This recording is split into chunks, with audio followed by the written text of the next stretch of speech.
வணக்கம் நண்பர்களே, welcome to our channel. இன்றைக்கி இந்த வீடியோவில் நம்ம என்ன பார்க்க போகிறோம்னா, நம்ம சப்ஸ்கிரைபர் ஒருத்தர் கேட்டிருந்தார், இப்போ பயந்த பட்டா சேவல் கோழிகளை பயந்த பட்டா சேவலை நம்ம கோழிக்கு போடலாமா அப்படிங்கிறத பற்றி கேட்டிருந்தார். பயந்த பட்டா சேவலை பார்த்தீங்கன்னா கண்டிப்பாக கோழிக்கு போடலாம் சகோ. ஆனால் பார்த்தீங்கன்னா அதோட அப்பா அம்மாவோட சண்டை அவங்களுக்கு தெரிஞ்சிருக்கணும். அது நல்ல லைனேஜ் பட்டாவாக இருக்கணும். பட்டா பயந்த பட்டாவை கோழிக்கு போடுறது தப்பு இல்லை. பட் என்ன கேட்டால் நான் அவங்கள அந்த மாதிரி ப்ரீட் பண்ண சொல்ல மாட்டேன். பட் ஆனால் பயந்த பட்டாவை கோழிக்கு போடலாம். அதே அந்த சேவல் பட்டாவாக இல்லாமல் ஒரு வயசு சேவல் 1.5 வயசு சேவல் கூட பயந்து ஓடும். இப்போ நம்ம தலைவர் செட்டத்திலே பார்த்தீங்கன்னா சிலது அடி நல்லா வாங்கிருச்சுன்னா பயந்துருச்சுன்னா அப்புறம் அந்த பட்டா ரெடியே ஆகாது. இப்போ எங்கிட்ட தெரியலையே என்கிட்ட ஒரு ப்ரீடர் இருக்குது. அது பார்த்திங்கன்னா சண்டையெல்லாம் போடும். பட் ஆனால் நாம் கையில் எடுத்து தட்டி வச்சா அந்த சேவல் சண்டையே போடாது. ஆனால் அதில் வர பட்டா நல்ல சண்டை வருது.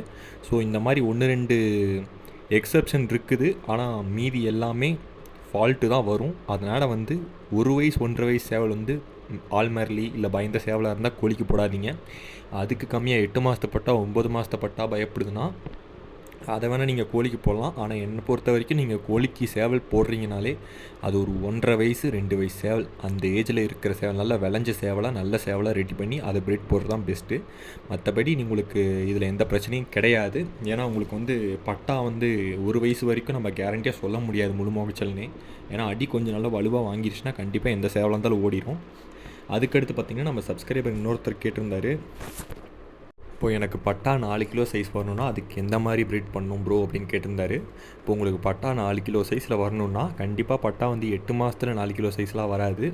கொண்டு வரலாம், ஆனால் அது பார்த்திங்கன்னா கொஞ்சம் கஷ்டமான வேலைன்னு வைங்களேன்.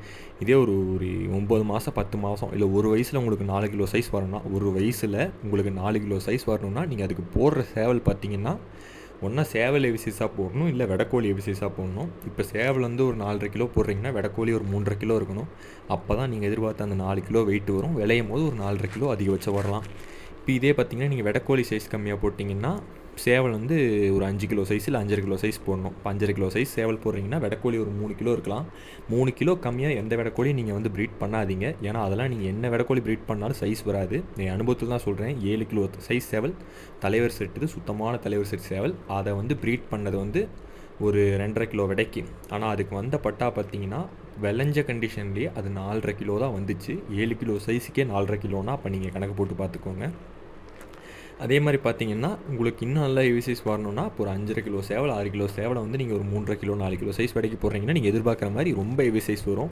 இப்போ இதில் ஒரு என்ன கேட்டால் பெஸ்ட்டுன்னு நான் சொல்லுவேன்னா, உங்களுக்கு பார்த்தீங்கன்னா அந்த ரொம்ப பெருசும் இல்லாமல் ரொம்ப சிறுசும் இல்லாமல் அந்த 5 கிலோ சைஸ், எல்லோரும் 4.5 கிலோ சைஸ் தான் கரெக்டான சைஸும்பாங்க. ஆனால் 4.5 கிலோ சைஸ் என்னை பொறுத்த வரைக்கும் கரெக்ட் கிடையாது. ஏன்னா இடவெட்டு கோழியே 4.5 கிலோ வரும்.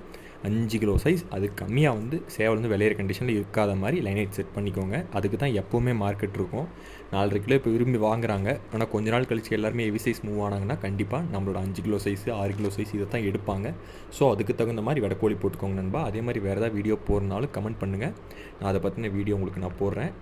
இன்னொருத்தர் என் கட்டுத்தர வீடியோ போட சொல்லியிருந்தார். இப்போதைக்கு என் கட்டுத்தரையில் எதுவுமே அவ்வளோவா இல்லை சகோ. நான் எல்லாமே கொடுத்துட்டேன். ஏன்னா இப்போ எனக்கு கோழி வளர்த்துற ஆர்வம் பார்த்திங்கன்னா அந்தளவுக்கு குறைஞ்சிருச்சு. ஏன்னா இங்கே எனக்கு வேலை அதிகமாக இருக்குது. என்னால் பார்த்துக்க முடியறதில்ல.